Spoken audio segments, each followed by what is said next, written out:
नमस्कार। मैं BSc part third में फिज़िकल केमिस्ट्री में क्वांटम की नेक्स्ट क्लास ले रहा हूँ। मैं इससे पहले आपको बता चुका हूँ कि एक विमीय बॉक्स में कण के लिए तरंग फलन और ऊर्जा का मान किस प्रकार निर्धारित किया जाता है। अब जिसका फॉर्मूला भी हमने लिया है, ई बराबर N square H square upon 8 m² तो ये निकालना जो है हम देख चुके हैं। इसी प्रकार हमने जो एक विमीय बॉक्स में जो कण है उसके लिए साई का मान भी हम निकाला था, √2/a sine n pi by A X, ये हमने मान निकाले थे। तो इसी प्रकार दूसरा भी तरंग फलन की वैल्यू निकाली थी। अब यहाँ हमने ये एनर्जी का मान लिया है। एन का मान जब हम 1 2 3 इस तरह से रखते हैं तो हमारे पास E1 आ गया, जैसे 1² H² 8 ma²। अब चूंकि ये H है, ये प्लैंक कांस्टेंट है, हमें पता है इसकी वैल्यू होती है 6.6 10⁻⁻34 जूल सेकेंड। ए जो है ये बॉक्स हमने लिया है तो इसकी वैल्यू भी कुछ ना कुछ फिक्स होगी। और m जो है वो पार्टिकल जो हमने लिया उसका द्रव्यमान है, वो भी निश्चित होगा। तो इस प्रकार ये जो पूरा वैल्यू है ये तो एक निश्चित मान के रूप में होगी। और जैसे हमने E1 लिया तो ये हमने स्टार्टिंग में लिया, यानी n बराबर 1 पर जो एनर्जी आई वो ली हमने। तो ये जो मिनिमम एनर्जी जो होगी उसे हम क्या बोल देंगे यहाँ पर, 0 पॉइंट एनर्जी या शून्य बिंदु ऊर्जा। ये शून्य नहीं होगी। तो क्वेश्चन ये भी पूछा जाता है क्या शून्य बिंदु ऊर्जा शून्य के बराबर होती, तो नहीं होती। क्यों नहीं होती? क्योंकि n बराबर यहाँ हमने 1 रखा है और ये n का ही मल्टीपल है, n² का। अब हमने E2 रखा तो यहाँ पर हमने 2² रख दिया, और 2² 2 का स्क्वायर H² अपॉन 8 ma² कर दिया, यानी 4H² अपॉन 8 ma²। तो हम इसको यूं भी लिख सकते हैं कि 4 और ये हमने कर दिया E1। इसी तरह से हमने इसमें अगले में रखा तो यहाँ हमने कर दिया 9 और E1। तो यानी E1 का मान तो निश्चित है और वो एक निश्चित क्रम में ही लगातार बढ़ रहा है। तो हम ये कह सकते हैं कि En जो हो गया वो n² E1 के हो गया। तो इस प्रकार एक विमीय बॉक्स में जो कण है उसकी ऊर्जा जो होती है वो एक निश्चित अनुपात में बढ़ती है। तो हम यूं कह सकते हैं कि जो एक विमीय बॉक्स में कण की ऊर्जा क्वांटीकृत होती है। तो ये हमने इस तरह से इसे दर्शाया भी है। तो इस प्रकार यह कहा जा सकता है कि एक विमीय बॉक्स में कण की ऊर्जा क्वांटीकृत होती है। क्वांटीकृत का मतलब एक निश्चित मात्रा में, एक निश्चित अनुपात में वो लगातार बढ़ती है। तो हमने जैसे यहाँ हमने लिया भी है इस तरह से, तरंग फलन को हमने बताया है यहाँ। तो ये हमने करा E0 का मतलब यहाँ पर E1 हमने यूँ कहा, यानी कि 0 पॉइंट एनर्जी हमने कहा है, तो H² अपॉन 8 ma²। फिर हमने अगला रखा तो E2 आ गया, तो वो उसी प्रकार से 4E1 के बराबर हो गया। E3 हो गया वो 9E1 के। इसी तरह से वो भी एक निश्चित, अगर हमसे E4 पूछा जाएगा तो 4² E1 के बराबर, यानी 16E1 होगा। E5 पूछा जाएगा तो वो E5 किसके बराबर हो गया, वो E4 हो गया हमारे पास, ये 4 का स्क्वायर E1। और E5 किसके बराबर हो गया, 5 का स्क्वायर यानी 25E1। तो हमें पता है कि अगर हमें E का मान दिया है तो हम बस n² से उसको मल्टीप्लाई करके ये डिफरेंट एनर्जी के मान एक विमीय बॉक्स में कण के लिए निकाल सकते हैं। तो इस प्रकार ये ऊर्जा क्या होती है, क्वांटीकृत होती है, इस तरह से निश्चित अनुपात पे बढ़ना है। यहाँ हमने साई लिया और ये साई स्क्वायर के लिए लिया है। तो साई हमें पता है पॉजिटिव और नेगेटिव होता है, तो ये इस तरह से आया पहले। दूसरी बार जो मूवमेंट होगा वो पार्टिकल का इस तरह से वेव के रूप में होगा। फिर जो E3 वाली स्थिति में उसका ये होगा, तो यहाँ पर 1 नोड होगा, यहाँ 2 नोड होंगे, फिर 3 नोड होंगे, फिर 4 होंगे। यानी अगर En है तो उसमें कितने नोड हो जाएंगे, n-1 नोड होंगे, क्योंकि 2 में कितने हो गए यहाँ पर, 1 नोड, 3 में कितने हो गए, 2 नोड, तो n में कितने हो जाएंगे, n-1 नोड। नोट तो इसमें भी होंगे, लेकिन यहाँ पर जो वैल्यू है वो पॉजिटिव और नेगेटिव दोनों तरह की हो सकती है।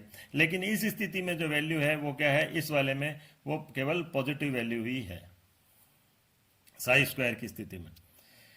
अब हम यहाँ लेते हैं हाइड्रोजन परमाणु के लिए श्रोडिंगर समीकरण एवं समीकरणों का पृथक्करण, यानी सेपरेशन ऑफ इक्वेशंस। अब इसमें जो हाइड्रोजन परमाणु के बारे में हम जानते हैं कि हाइड्रोजन परमाणु किस प्रकार का होता है, तो उसमें एक नाभिक होगा और एक इलेक्ट्रॉन होगा। यानी अगर यूं देखें तो ये एक इलेक्ट्रॉन सिस्टम है, या हम कह सकते हैं 2 पार्टिकल सिस्टम है। इसमें यानी 2 पार्टिकल होंगे, एक नाभिक होगा और दूसरा कौन सा होगा, इलेक्ट्रॉन। तो नाभिक का चार्ज हमने कह दिया +Ze और इलेक्ट्रॉन का चार्ज हो गया -E। और मान लो नाभिक का हमने मास कह दिया Mn, तो इसका हमने कह दिया Me। तो दोनों के बीच का डिस्टेंस हमने बोल दिया r। मान लो हमने कह दिया दोनों के बीच का डिस्टेंस हो गया r। तो ये एक इलेक्ट्रॉन तंत्र है। एक इलेक्ट्रॉन तंत्र दूसरे भी होते हैं, जैसे He+, Li+2, Be+3 एटसेट्रा। अब ये समानित द्रव्यमान हमने निकाला, समानित द्रव्यमान यहाँ हमने निकाला है, समानित द्रव्यमान म्यू, और ये होता है m1 m2 upon m1 plus m2। तो m1 कौन सा हो गया यहाँ, जैसे हमने mn कह दिया और या me कह दिया, तो me mn upon me plus mn। तो me तो हो गया इलेक्ट्रॉन का द्रव्यमान, mn हो गया नाभिक का द्रव्यमान। अब हमने कहा हमें पता है श्रोडिंगर समीकरण कौन सी होती है। पहले तो हमने ये नाभिक के आवेश है, नाभिक का आवेश हमने कहा प्लस ZE है। अभी हमने कहा था नाभिक का आवेश कौन सा हो गया, प्लस ZE। और जो इलेक्ट्रॉन का आवेश कितना होगा वो हमने कहा है कि इलेक्ट्रॉन का, ये हमने बोला था भी इलेक्ट्रॉन का वो है -E।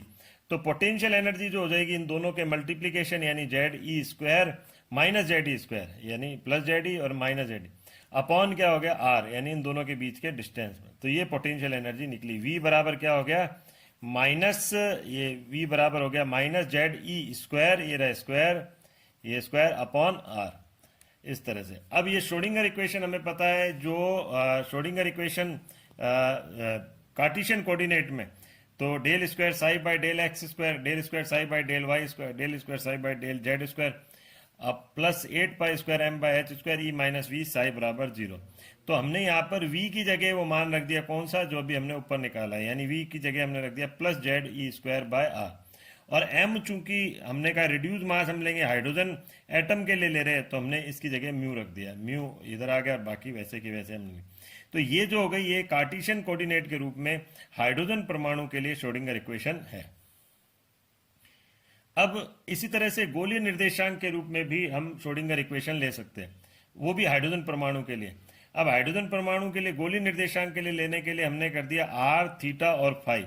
तो ये स्फेरिकल कोऑर्डिनेट में लेने के लिए यहाँ पर हम ये कहेंगे कि जो x है वो होता है r sine theta cos phi, y होता है r sine theta sine phi और z होता है r कोस थीटा।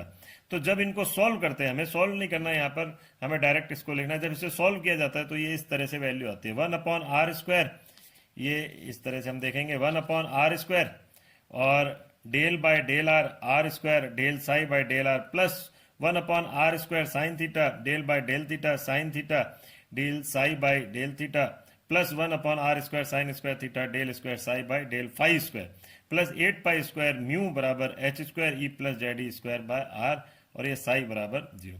तो ये हो गई हमारे गोलीय निर्देशांक में स्फेरिकल कोऑर्डिनेट के रूप में श्रोडिंगर इक्वेशन।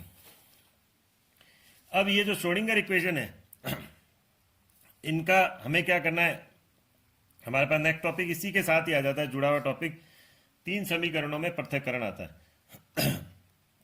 तो साई आर थीटा फाई को हम लिख सकते हैं आर आर के रूप में, वाई थीटा के रूप में और जेड फाई के रूप में।